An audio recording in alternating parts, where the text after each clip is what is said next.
Get the point. Take a step forward. He's not going to come as a sorrowful man again. He will appear in his glory toward the ones who have accepted salvation simplified.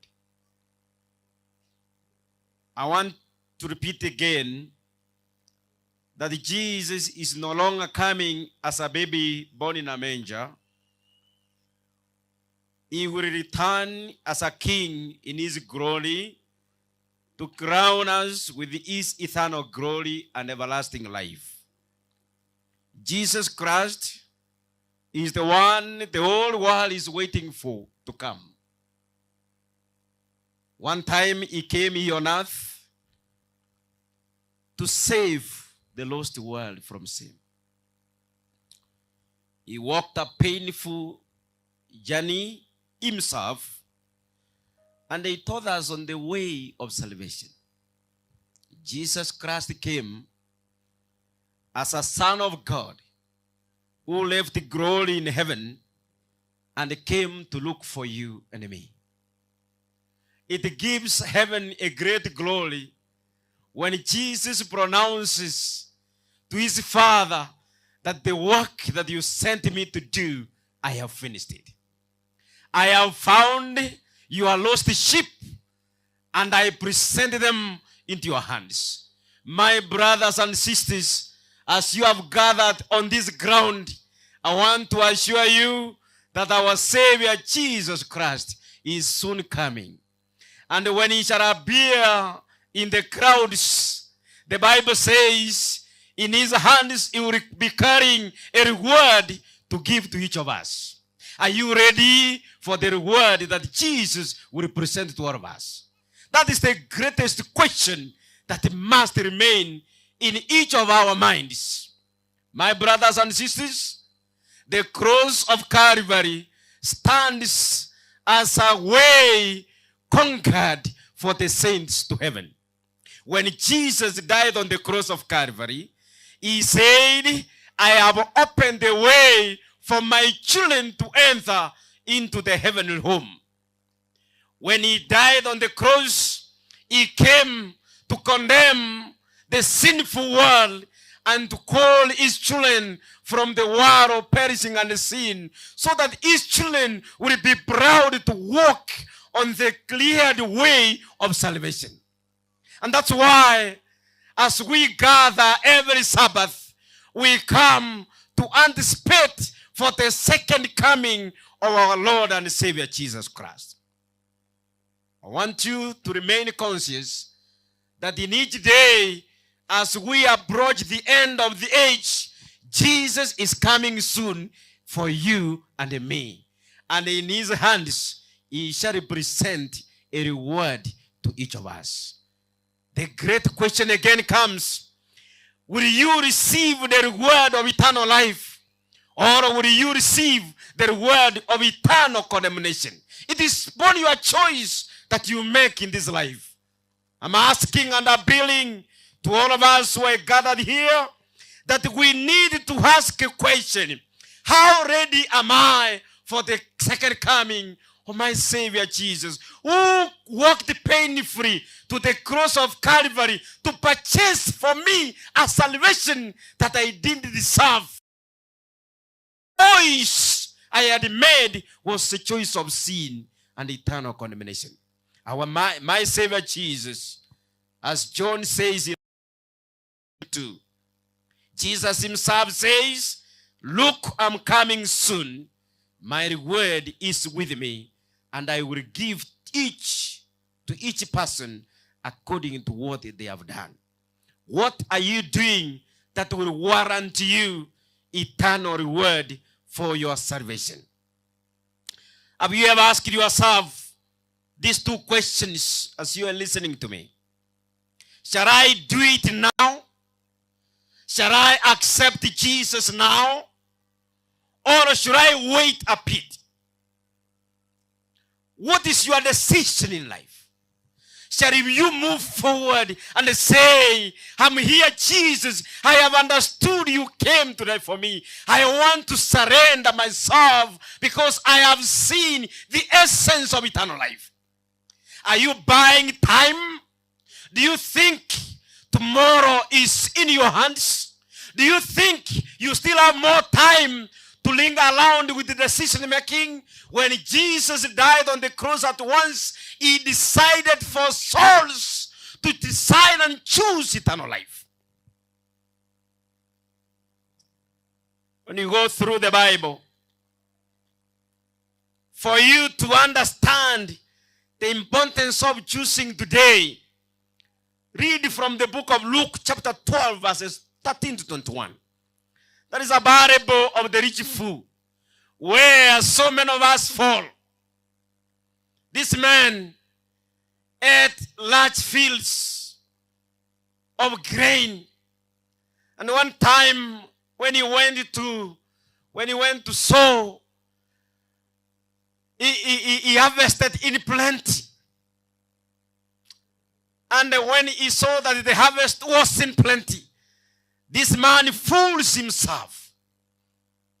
He talks to himself. He now removes his eyes from the giver of the blessings to himself as the recipient of the blessings. And what he does, when you read it through, this man says to himself, let me tell you, brethren, there is a syndrome of people always speaking to themselves foolishly when it comes to matters of making choices between life eternal and eternal condemnation. One more thing that we learn from this parable of the rich fool is the danger of taking life easy. The cross of Calvary is a serious business. It is not a scenario where we take life easy. This rich fool, when he had harvested in plenty, he took life so easy. And he addresses himself. And this is what he tells himself. He says, my soul, you have plenty of grain laid up for many, many years. What I tell you to do, now sit down, relax, and eat. Enjoy yourself. The cross of Calvary is a power that tells us there is no enjoyment in this life that you can have that gives you leisure and pressure. The cross of Calvary is a message that tells you we don't have time to take life easy. We don't have time to sit and relax and speak to ourselves. The cross of Jesus is a serious message that tells us that we must walk on our toes because the days are nigh when our Savior Jesus is soon coming with the kingdom of eternal life. When Jesus went to the Calvary, the cross of Calvary, he went there to tell the world that you must watch and wait because you do not know the hour when the Son of Man comes with the kingdom. Both young people and adults who walk in this life, we must sleep halfway, knowing that any time our Savior Jesus is coming again. Brethren, while we are living in a world constantly chasing deadlines and worrying about the future, living today is the only option that remains for God's children. There are many people who say, I will do it tomorrow. Because they think that time is in their abilities. This world, if we are not going to be careful, it may fool so many of us and lure us into eternal condemnation when the way of salvation has been simplified for us. The only way for security to eternity is to rise up and say, I have decided to follow Jesus and I will never lag behind. I have decided to abandon the world. I have decided to cling to the cross of Calvary. I have decided to be a son and daughter of the kingdom. Come rain, come sunshine, because the cross of Calvary still cries for my salvation. Living a life as if there is no tomorrow is often associated with a Latin phrase which says carpe diem, where the Latins could say, if you have time now, seize it, because that is the time you have now. Don't say, I will decide tomorrow, because tomorrow will never come in your way. The Latins knew that men had one day at a time to live. We don't have 2 days to live. It is today or never. The cross of Calvary says, and it sends signals to the whole world that for Jesus now. Present moments. And that's why Paul, in the book of Ephesians chapter 5 verses 15 and 16, he says, be careful then on how you walk, because the days in which we have come are evil and misleading, making use of every opportunity that you have, because there is no another time except now. Whether you are in primary, whether you're in secondary school, whether you are high school or universities, whether you are in your professions, whether you are at home in your businesses, my brethren, the cross of Calvary is a message that speaks sense to all of us, that the days in which we live now are evil. The cross of Calvary simplified salvation by telling us that we must understand signs and times in which we live. We are asked not to be like the prodigal son in the book of Luke chapter 15 verses 3, when this young man rises up one day and he goes to the father and tells him, I'm satisfied with life in your home. Can you give me what belongs to me? Because I want to live my own life. There are many people who have chosen to wander away from the life of the cross of Calvary, which has simplified salvation for them, and they are choosing their own lifestyles away from home, because the cross has become a home for the heavenly citizens. There are many people who, even when they are with Jesus, decided to walk away from Jesus. And they say, we have found our better life, and we want to go and enjoy out there.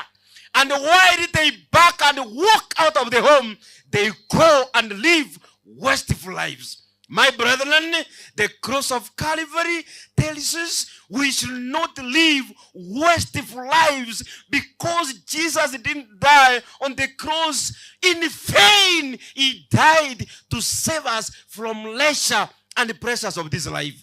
Let us not pack our things and walk into the world. Instead, let us abandon the world and run to the cross of Calvary, where our lives have been given in assurance of eternal life.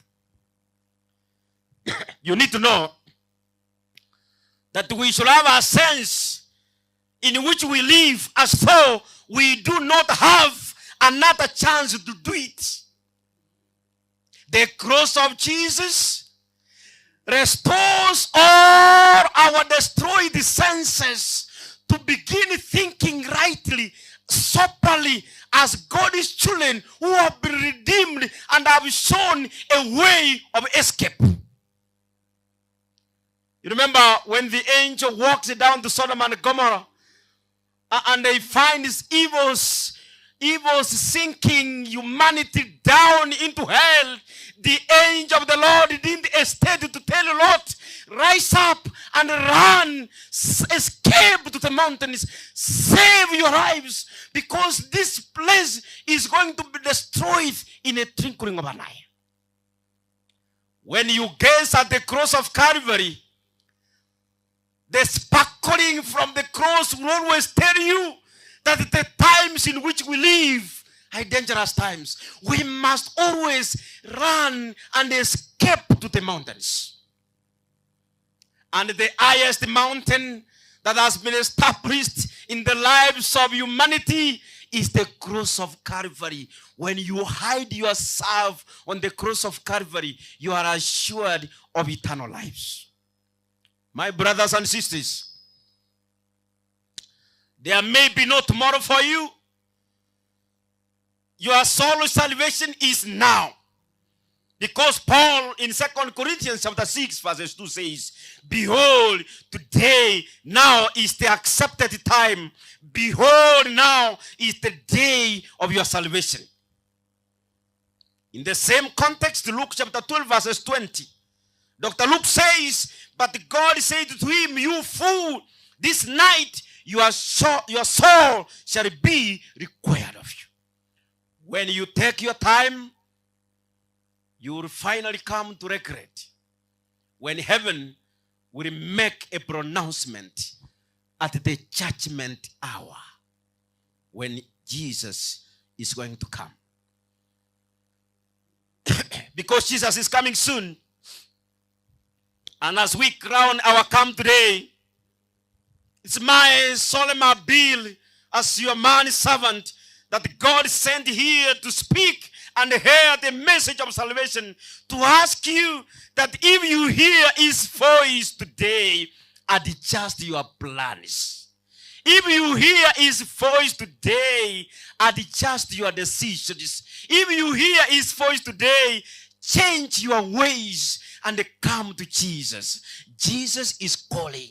The cross of Calvary stands as a constant voice that is always calling sinners to return to the Savior, because heaven is waiting for us to come. Heaven will never be tired to wait for us. One day, should ring in your minds always that one day there will be no tomorrow for you. What we are asked to do is to rise up and serve the King while there is time. Making an appeal to all of us. As you came to worship, are you feeling that the cross is speaking to you individually? Are you feeling the presence of Jesus in your life? Are you feeling in your mind that indeed I need to make a change, a U-turn in my life? I have been taking life easy for a long time. When Jesus saying is coming with that word, are you feeling the sense that indeed the cross is a force that makes you to abandon the world and walk to Jesus? My brethren, let us not make the agony of Jesus on the cross in vain. Jesus came to agonize on the cross on your place. He became a substitute because we purchased the sin by ourselves. And the sin began haunting our lives to the point we could not be able to save ourselves from the agony in which we had sunk until Jesus came. If he has come and rightfully died on the cross for you, simplifying salvation for you, my brothers and sisters, let us not make his agony and the suffering on the cross in vain. Let us rise up and say, I have willingly accepted the free gift of salvation that has been offered for me from the cross of Calvary. Appeal number 2. Let us not ignore his forgiveness from the cross. You remember what Jesus speaks from the cross?